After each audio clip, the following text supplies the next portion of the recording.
മിഥുന് നാടിന്റെ വിട. Thevalakkara boys school ഷോക്കേറ്റ് മരിച്ച 8ാം ക്ലാസ് വിദ്യാർത്ഥി മിഥുന്റെ സംസ്കാരം നടന്നു. വിദേശത്തുള്ള മിഥുന്റെ അമ്മ സുജ ഇന്ന് രാവിലെ നാട്ടിലെത്തി. സ്കൂളിൽ പൊതുദർശനത്തിന് ശേഷം ഉച്ചയോടെ വീട്ടിലെത്തിച്ച മൃതദേഹത്തിൽ നിരവധി പേരാണ് അന്ത്യാഞ്ജലി അർപ്പിച്ചത്.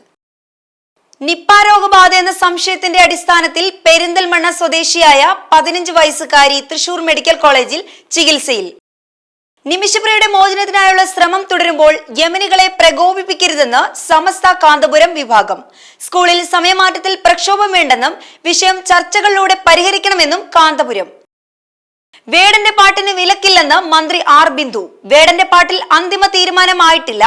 എന്തു പഠിപ്പിക്കണം എന്നും തീരുമാനിക്കാനുള്ള അധികാരം ബോർഡ് ഓഫ് സ്റ്റഡീസിനാണെന്നും വേടന്റെ പാട്ട് വിശാല വീക്ഷണമുള്ള പാട്ടാണെന്നും മന്ത്രി. സംസ്ഥാനത്ത് മഴ മുന്നറിയിപ്പിൽ മാറ്റം. അതിതീവ്ര മഴയ്ക്ക് സാധ്യത.